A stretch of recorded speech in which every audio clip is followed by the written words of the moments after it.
Good morning student. आज हम देखें श्वसन तंत्र।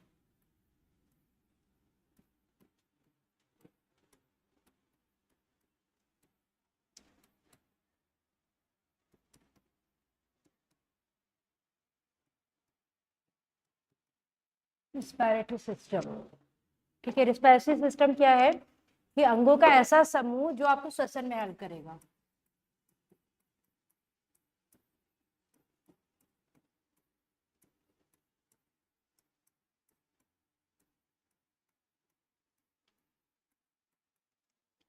में हेल्प करता है, वो क्या कहलाता है? श्वसन तंत्र। ठीक है, श्वसन तंत्र में क्या होता है? आपके जटिल पदार्थ को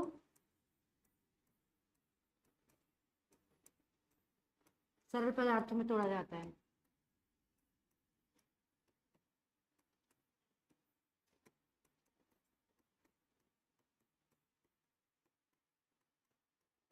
प्रेजेंस में, ऑक्सीजन की प्रेजेंस में। तो श्वसन क्या है? उसमें जटिल पदार्थों को सरल पदार्थों में तोड़ा जाता है ऑक्सीजन की प्रेजेंस में। इसे बोलते हैं रेस्पिरेटरी सिस्टम या रेस्पिरेशन कहते हैं, मतलब श्वसन बोलते हैं। ठीक है, तो इसमें मुख्यतः क्या होता है, जैसे कि आपका जो ग्लूकोज है उसको ऑक्सीजन की प्रेजेंस में O2 और H2O और कुछ आपकी ऊर्जा जो होती है इसमें निकलती है।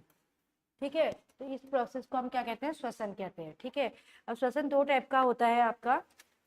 इससे पहले देख लेते हैं कि किस किस, जैसे जलीय जीवों में क्या यूज होता है। जलीय जीवों में श्वसन अंग कौन है? तो आपके होते हैं गिल्स। ठीक है,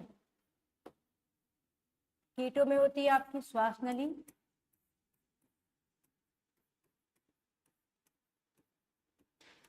मेढक का जो टेडपोल होता है उसमें भी गिल्स होते हैं। अगर मेढक बोलेंगे निष्क्रिय अवस्था में,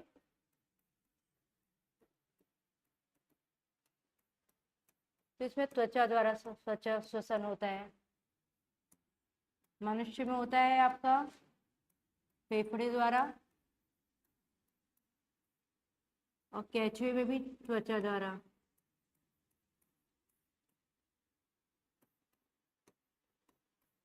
कॉकरोच में ट्रैकिया।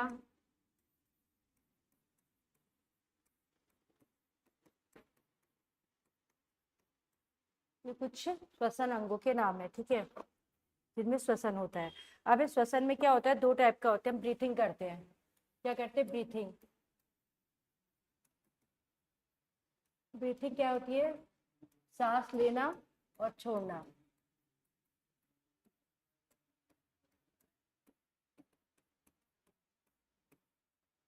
सांस लेना और छोड़ने की प्रक्रिया को क्या कहते हैं? हम लोग ब्रीथिंग कहते हैं। इनमें क्या होता है? इनहेलेशन और एक्सहेलेशन। इनहेलेशन क्या है? सांस लेना। और एक्सहेलेशन क्या है? सांस बाहर छोड़ना।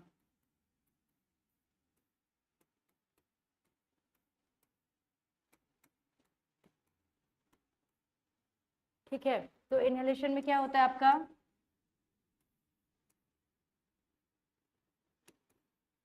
हम जब सांस अंदर लेते हैं तो O2 की परसेंटेज होती है इसमें 21%। CO2 की परसेंट होती है 0.03%। इस तरीके से नाइट्रोजन की परसेंट होती है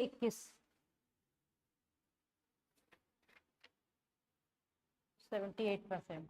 तो ये भी पूछते हैं कि जब हम ऑक्सीजन या कार्बन डाइऑक्साइड अंदर लेते हैं तो उसकी कितनी परसेंटेज है।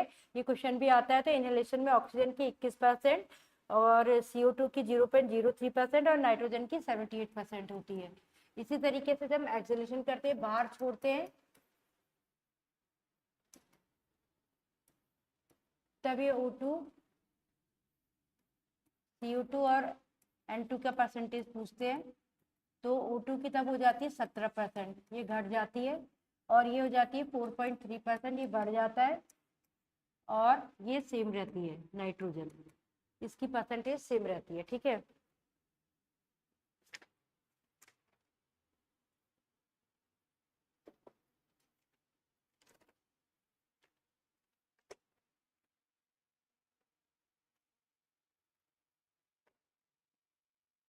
अब जब हम सांस लेते हैं तो फेफड़े में जाती है हमारी वायु, तो फेफड़े में जब कोई एल्वियोलाई होती है, एल्वियोलाई पता है, इन्हें कोष्ठक कहते हैं,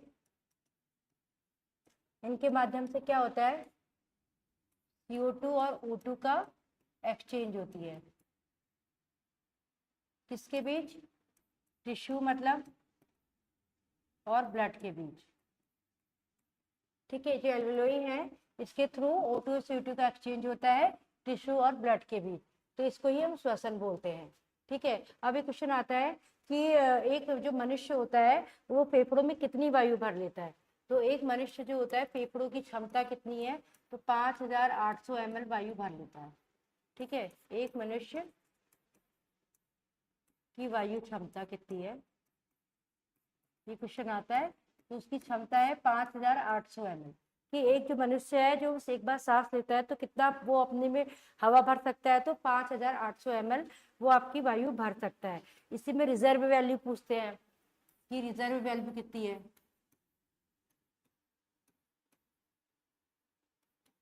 ठीक है, तो रिजर्व वैल्यू आपके 1500 ml।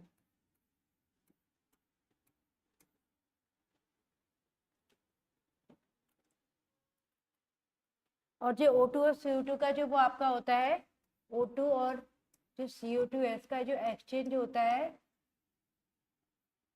वो आपके वायु में वायु दाब के अंतर के कारण होता है, वायु दाब के अंतर के कारण।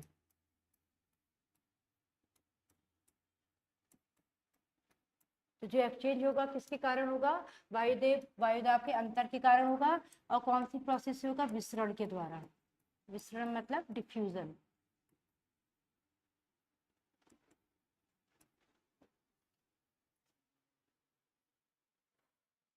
अभी जब ऑक्सीजन का ट्रांसपोर्ट होता है,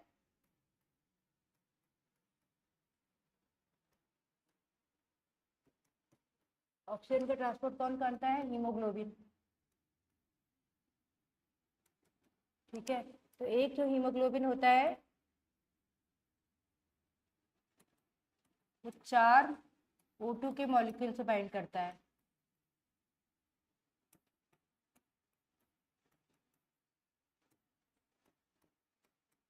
ठीक है, एक हीमोग्लोबिन किससे बाइंड करेगा, आपका 4 O2 के मॉलिक्यूल से बाइंड करता है।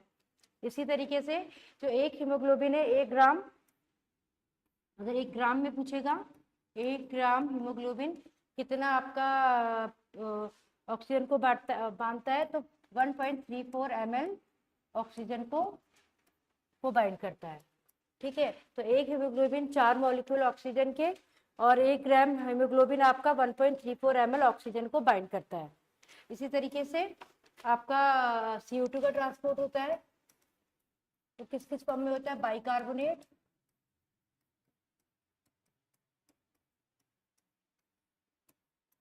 ठीक है, कार्बोक्सी हीमोग्लोबिन,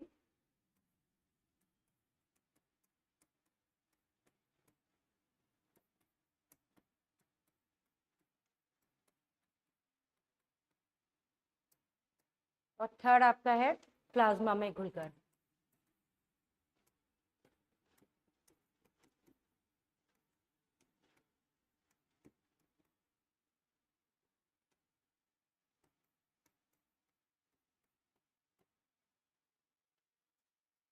ठीक है, बाइकार्बोनेट की फॉर्म में 70% और 30% आपका कार्बोक्सी हीमोग्लोबिन के साथ होता है, और जो ये होता है स्टेबल फॉर्म होती है।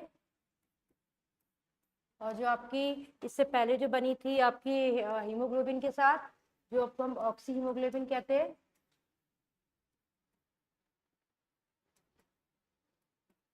ये आपके अनस्टेबल होती है। ठीक है, तो ज्यादा स्टेबल होती है आपकी कार्बोक्सी हीमोग्लोबिन।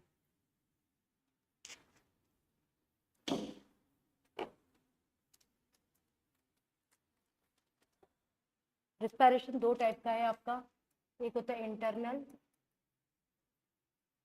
और एक होता है एक्सटर्नल। एक्सटर्नल वही हुआ आपका इनहेलेशन और एक्सहेलेशन, कौन कौन पार्टिसिपेट करता है इसमें? फेफड़े करते हैं, ठीक है। अब इंटरनल जो होगा ये भी दो टाइप का है, एरोबिक और एनएरोबिक। एरोबिक मतलब हुआ जो आपके ऑक्सीजन की प्रेजेंस में होगा, और ये ऑक्सीजन की एब्सेंस में, ठीक है। श्वसन क्या है? दो टाइप का है, इंटरनल और एक्सटर्नल। इंटरनल में आपके कोई अंग जो आपको दिख रहे हैं वो पार्ट नहीं ले रहे हैं। इसमें कौन पार्ट लेंगे? माइटोकॉन्ड्रिया लेता है और साइटोप्लाज्म, ठीक है। और इसमें आपके लेंगे फेफड़े, फेफड़े भाग लेंगे,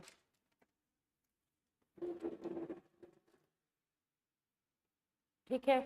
अब हम जब करते हैं एरोबिक की एनारोबिक, अनॉक्सी श्वसन, इसमें क्या होता है? ऑक्सीजन तो होती नहीं है, तो हमारा क्या होता है? जो ग्लूकोज होता है वो आपका अल्कोहल में बदलता है,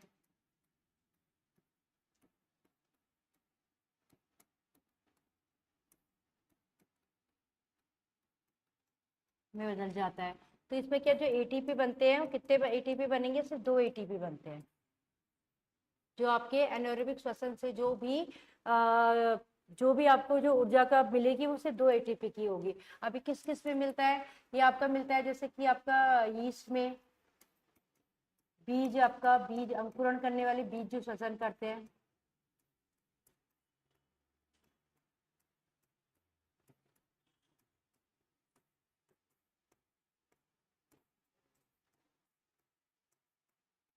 लास्ट होता है आपका अल्कोहल बनाने में, मतलब फर्मेंटेशन में,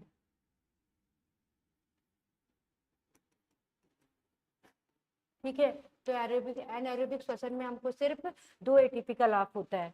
अब होता है एरोबिक, ये होता है ऑक्सी श्वसन,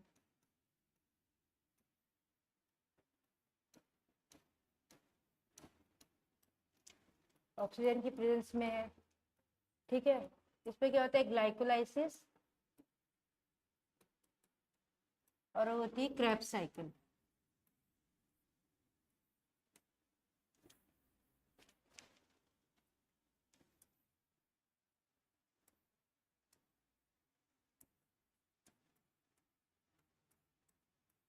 ठीक है। ग्लाइकोलाइसिस में क्या होता है? ग्लूकोज से आपका बनता है पायरुविक एसिड, पायरुविक एसिड, ठीक है। और आपका जो शुद्ध एटीपी का लाभ होता है, दो एटीपी बनती है, और इस तरह क्रेब्स साइकिल होती है। और ये ग्लाइकोलाइसिस होती है साइटोसोल में, और जो ये आपकी क्रेब्स साइकिल है ये होती है माइटोकॉन्ड्रिया में।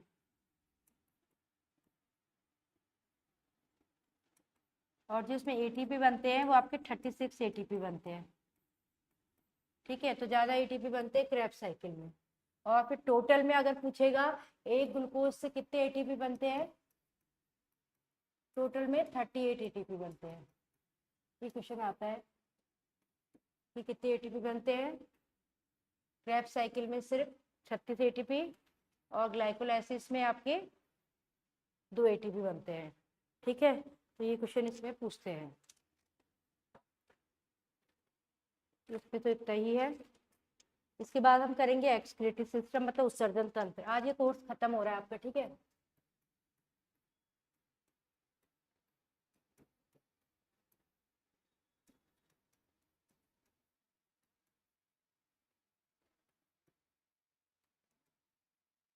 एक्सक्रीटरी सिस्टम में कौन होगा?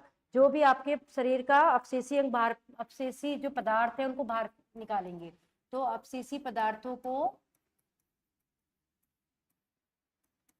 बाहर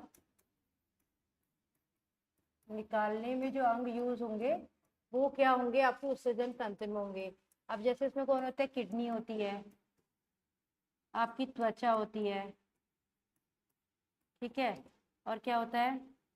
किडनी है, त्वचा है, आते हैं आपकी, ठीक है, ये सब क्या है आपका उत्सर्जी अंग है आपके। लीवर भी आता है, ठीक है। तो किडनी से क्या होता है आपका, यूरिया निकलता है। त्वचा से क्या क्या निकलता है, पसीना, सीबम, जो ऑयल जैसा रहता है ना बॉडी से, और आता तो खुद ही वो जो आपका मल जो निकालते हैं तो इसके थ्रू बाहर रहता है। और लीवर क्या करता है, अमोनिया होता है हमारी बॉडी में बनता है, उसको यूरिया में चेंज करता है, ठीक है। तो अमोनिया को यूरिया में कौन चेंज करता है, आपका लीवर चेंज करता है। और यूरिया को बाहर कौन निकालता है, किडनी निकालती है। त्वचा से पसीना और सीबम निकलता है। आंतों से जो आपका जो फीकल पदार्थ है वो जो बाहर निकालते हो अब वो। तो उत्सर्जन तंत्र में इतने सारे आपके तंत्र काम मतलब काम करते हैं, ठीक है। जिसमें क्या आएगा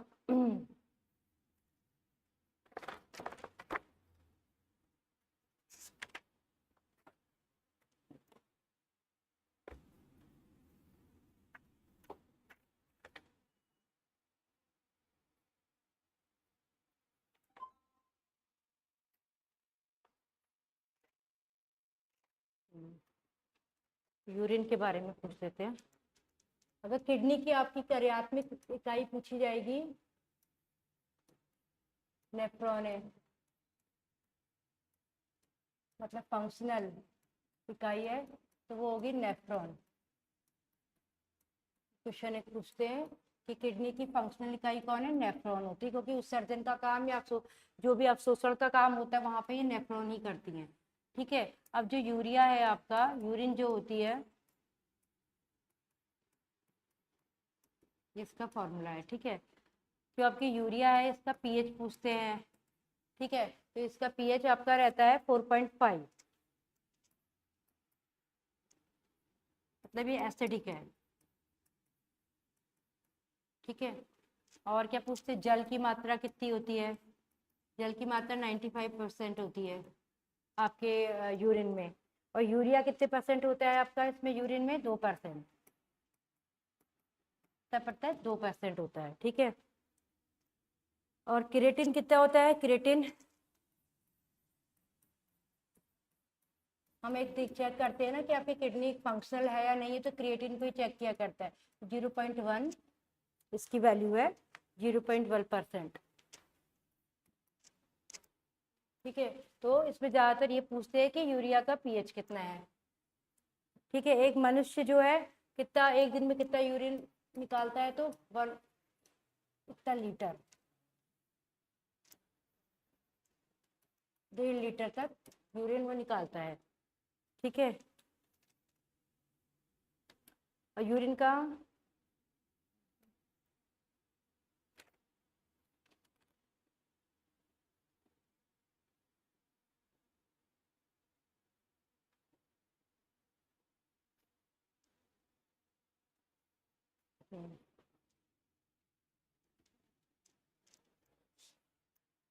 मानो क्या उत्सर्जित करता है, यूरिया,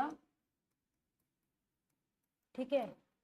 पक्षी और रेप्टाइल्स क्या करते हैं, यूरिक एसिड,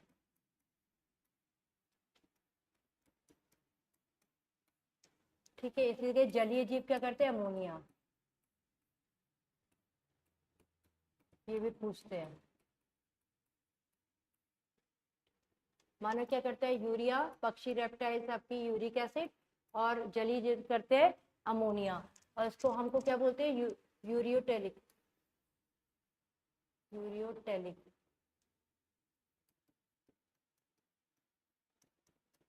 यूरियोटेलिक, हमको यूरियोटेलिक बोला जाता है। और इनको बोला जाता है यूरिकोटेलिक, यूरिकोटेलिक,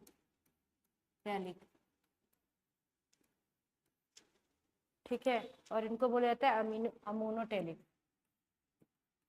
अमोनियोटेलिक,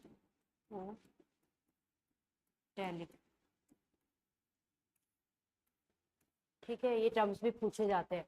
मानव क्या निकालता है, यूरिया, पक्षी और रेप्टाइल निकालते हैं यूरिक एसिड, और जलीय जीव निकालते हैं आपका अमोनिया, ठीक है। इससे वित्तीय क्वेश्चन रहते हैं।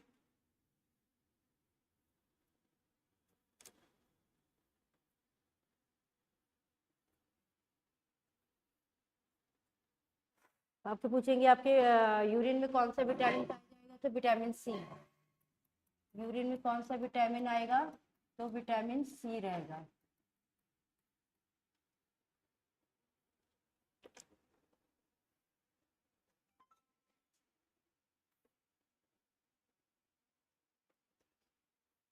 ठीक है, ये तो खत्म। ये लास्ट टॉपिक है।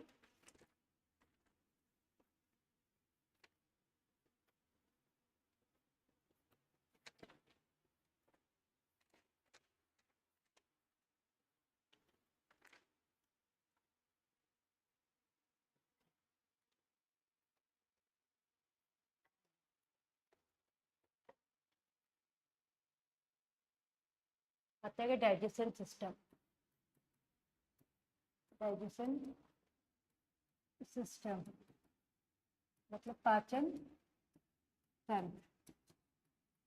ठीक है, पाचन तंत्र कौन कौन बनाएगा आपका, मुख होगा एक में, मुख के बाद आपकी आती है ग्रसनी। ठीक है, उसके बाद आपका स्टोमक आता है, अमाशय। मुख, माउथ, ओसोफेगस। ठीक है, स्टोमक। देन आपके आती है आंत।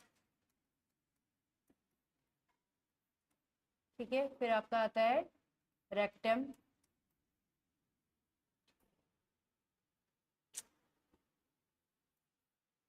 कटेगा कैसे ही।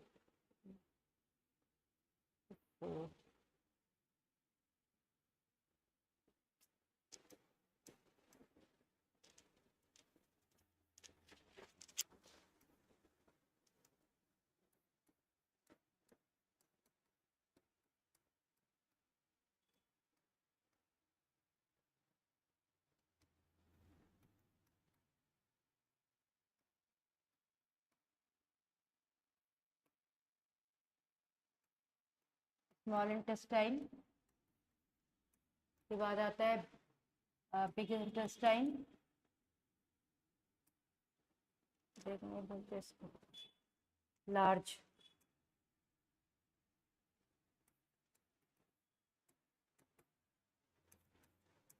रेक्टम। ठीक है, खाना मुंह से लेते हैं। ठीक है, यहाँ पे कार्बोहाइड्रेट का पाचन होता है।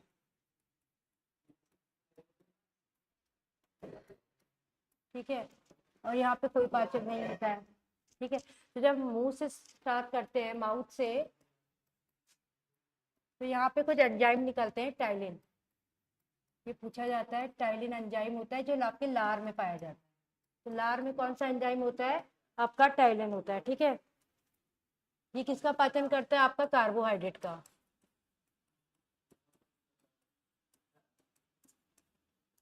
तो कार्बोहाइड्रेट का जो 30% पाचन होता है आपके माउथ में हो जाता है। तो माउथ में कौन सा एंजाइम है, टाइलिन, जो आपकी लार में पाया जाता है। तो लार का एंजाइम कौन सा पूछेगा, टाइलिन या अमाइलेज करके आता है। अमाइलेज, दो नाम से आ सकता है, या तो अमाइलेज या तो टाइलिन। तो ये किसका करता है, कार्बोहाइड्रेट का पाचन करता है। माउथ के बाद हम जाते हैं, हम हमारा आता है ओसोफेगस, वहां कोई पाचन नहीं होता है, फिर भोजन जाता है स्टोमक में।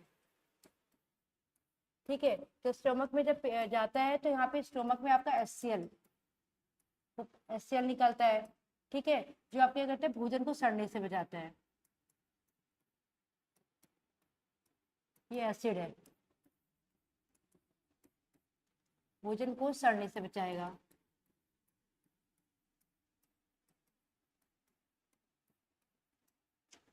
ठीक है,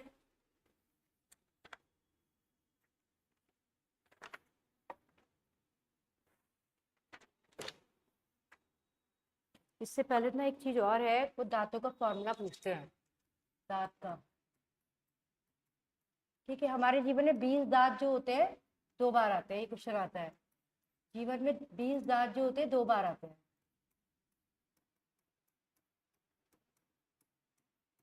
ठीक है, जिसे हम क्या कहते हैं, दूध के दांत कहते हैं। तो इसका नंबर पूछता है वो। दूसरा आता है 12 दांत जो होते हैं 1 बार आते हैं।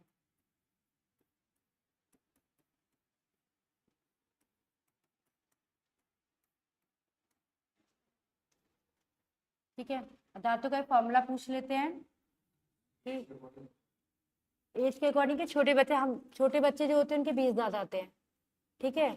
और जब हम बड़े हो जाते हैं तो ये 20 दांत टूट भी जाते हैं, लेकिन जब हम बड़े होते हैं तो हमारे 32 दांत होते हैं, ठीक है। तो इसका मतलब वो ये क्वेश्चन नहीं आएगा दांत कितने होते हैं, कहते कौन से दांत होते हैं जो 2 बार आते हैं, या फिर कौन से दांत होते हैं जो 1 बार आते हैं, तो सीधे सीधे ये पूछता है। 32 दांत बाद में आएंगे, टूट के आएंगे ना, जो आगे के दांत, दूध के दांत टूटते नहीं बचपन में, तो वो दांत कितने बार, वो कितने दांत होंगे, वो 20 दांत होते हैं, 10 ऊपर के 10 नीचे के, ठीक है। हाँ, तो टोटल 32 होंगे, अभी 32 नहीं होंगे, अब तुम जब 30 या 30 तक या उससे आगे के एज में जाओगे तब तुम्हारे यहाँ पे 4 दांत और निकलेंगे साइड में, अक्कल दांत जो बोलते हैं, जिनको हम बोलते हैं अवशेषी अंगों में जो आते हैं, तो पहले तो अच्छे से डेवलप होंगे लेकिन जो अभी नहीं है डेवलप, ठीक है। तो ये क्वेश्चन इसमें आता है, इसको याद रखना, नंबर को, इस फिगर को याद कर लेना कि कौन से दांत कितनी बार आते हैं। और दांत में 2 परतें होती है, इनेमल और क्या कहते हैं, एक तो इनेमल होती है, एक होती है आपकी डेंटिल करके, 2 लेयर होती है। तो ज्यादा चमकदार जो होती है डेंटिल होती है, ठीक है। और इनेमल क्या होती है, आपको मजबूत बनाती है दांतों को। तो आपको पूछेगा दांतों की चमक किसके कारण है या फिर दांत मजबूती किसके कारण है, तो एक क्वेश्चन ये भी बनता है। और दांतों का फॉर्मूला पूछ लेते हैं। अब ये दांत है, इनके बारे में, incisor, canine, premolar, molar, 4 type के दांत होते हैं, ठीक है। अब ये तो इतना आएगा नहीं, लेकिन सिर्फ फॉर्मूला याद कर लो कि क्या क्या क्या होता है, वयस्क में क्या होता है और उसमें क्या होता है। 2 1 2 3 ये है, 2 1 2 3 ये बड़ों का है, ये फॉर्मूला है, ठीक है। इसी तरह बच्चों के लिए जो होता है 2 0 1 2 1 3, हाँ यही है 2 0 1 2, ये फॉर्मूले होते हैं, जिसमें ये आपका क्या कहते हैं, जिसको हम बोलते हैं इंसीजर, ये इंसीजर है, ये कैनाइन है, ये प्रीमोरल है, ये मोलर है, ऐसे वो दांतों के वो फॉर्मूला होता है। तो मतलब अगर आप बोलोगे इंसीजर, आंखों के आगे के 2 दांत हैं, उसके बगल वाले होते हैं कैनाइन होते हैं, उसके बाद होते हैं प्रीमोलर, प्रीमोलर जो चबाने का काम करते हैं, ठीक है। तो कई बार उनके नंबर नहीं पूछते, फॉर्मूला आ जाता है कि वयस्क में कितने दांत हैं और छोटे बच्चों में कितने दांत हैं, इससे ज्यादा पूछेगा नहीं वो लोग। जो दांत बनाने में कौन कौन यूज होता है, कैल्शियम फॉस्फेट होता है mainly, calcium phosphate, calcium phosphate ये मेन होता है, और कैल्शियम कार्बोनेट ये इससे कम है, लेकिन सबसे मेन कौन है, कैल्शियम फॉस्फेट है जो दांतों को बनाता है, कैल्शियम कार्बोनेट।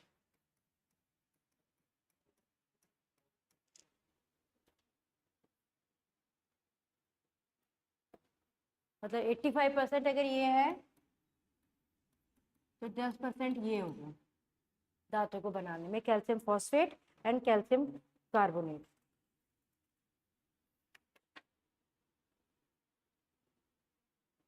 सबसे पहले मुंह में दांत भोजन आया, वहां पे टाइलिन ने उसको भोजन को पचाया, कार्बोहाइड्रेट का भोजन किया, उसके बाद ओसोफेगस में गया, वहां कोई पाचन नहीं हुआ, फिर आपका गया पेट में भोजन गया। पेट में क्या होता है, भोजन आपका 4 घंटे तक रुक सकता है स्टोमक में,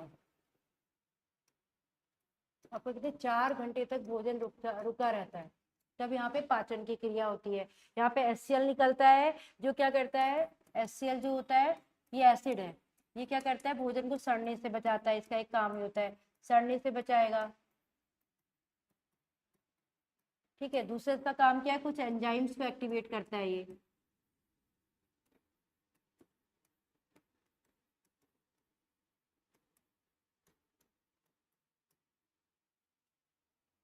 ठीक है। और यहाँ पे कुछ और एंजाइम भी निकलते हैं, रेनिन टाइप का एंजाइम निकलता है, जो रेनिन होता है ये क्या करता है, ये एक एंजाइम है, ये दूध को दही में बदल देता है, किसमें, दही में, मतलब ये दूध का पाचन करता है, जो रेनिन नाम का एक एंजाइम सीक्रेट होता है, ये दूध को दही में बदलता है। और दूध की प्रोटीन क्या होती है, कैसिन होती है, आता है, ठीक है, क्या होती है, कैसिन, ये दूध की प्रोटीन है। तो आपको कोई पूछेगा दूध की प्रोटीन कौन है, तो आप बोलोगे कि दूध की प्रोटीन केसिन है। और दूध का पीला रंग कैसे होता है, कैरोटीन के कारण, कैरोटीन, जैसे गाजर का लाल रंग कैरोटीन के कारण होता है, इसी कैरोटीन के कारण दूध का पीला रंग होता है, ठीक है। दूध की प्रोटीन, दूध का पाचन कौन सा एंजाइम करता है? ये एंजाइम है, तो रेनिन नाम का एंजाइम करता है। कहाँ करता है? पेट में करता है। कौन सा इसमें प्रोटीन पाया जाता है? दूध में केसिन पाया जाता है। अब बालों में पूछेगा तो बालों में बोलोगे कैरोटीन होता है, कैरोटीन। ठीक है, दूध में क्या होता है? केसिन, और कैरोटीन के कारण ही आपका पीला रंग होता है, इसका दूध का होता है। ठीक है, इसके बाद दूध, आपका जो भोजन जाएगा वो आपका जाएगा आंत में। कहाँ जाएगा? आंतों में, मतलब इंटेस्टाइन में।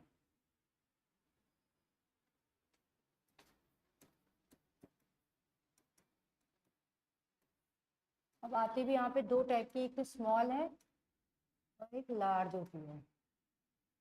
जो मुख्य पाचन होता है ना, वो यही होता है, स्मॉल इंटेस्टाइन। सबसे ज्यादा पाचन भी यही होता है। स्टोमक में ना कार्बोहाइड्रेट का पाचन नहीं होता है। क्वेश्चन आता है कि कार्बोहाइड्रेट का पाचन कहाँ नहीं होता है, तो स्टोमक में नहीं होता है। ठीक है, मुंह में हो जाता है, बाकी और जगह होगा। तो सबसे ज्यादा पाचन कहाँ होता है? सबसे ज्यादा पाचन आपका होता है स्मॉल इंटेस्टाइन में। उसके बाद लार्ज इंटेस्टाइन का क्या काम होता है? अवशोषण करना। किसका अवशोषण करते हैं? जल का।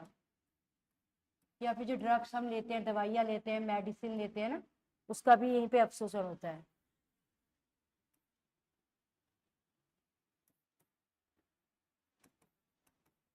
मेडिसिन का और एस्टियो का ही अवशोषण करता है। ठीक है, इसका मेन काम यही है। अब एक क्वेश्चन आता है बाइल। बाइल कहाँ बनता है? तो ये आपका लीवर में बनता है, लेकिन स्टोर कहाँ जाके होता है? बाइल डक्ट में स्टोर होता है। तो क्वेश्चन आएगा कि आपको पूछेगा बाइल कहाँ बनता है, तो बाइल डक्ट भी दिया होगा तो बच्चे बाइल डक्ट कर देते हैं, लेकिन कहाँ बनेगा? ये लीवर में बनता है। ठीक है, तो बाइल कहाँ, इसके कारण क्या होता है? बाइल, बाइल से क्या काम, क्या होता है? फैट का पाचन करता है। फैट का जो वसा है, वसा के पाचन में हेल्प करता है। जो बाइल होता है ये कहाँ बनता है? आपके लीवर में बनता है। स्टोर कहाँ जाके होता है? बाइल डक्ट में जाके ये स्टोर हो जाता है। ठीक है,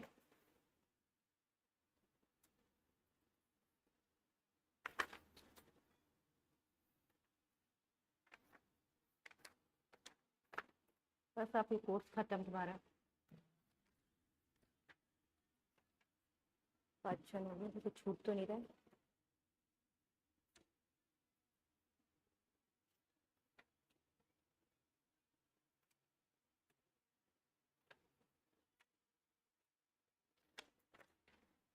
बस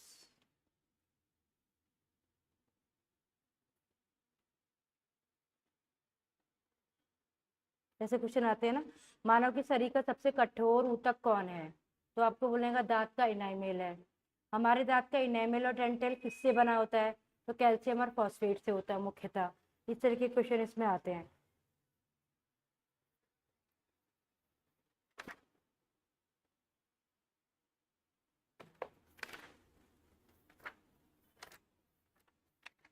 मेन मेन चीजें हो गई हैं।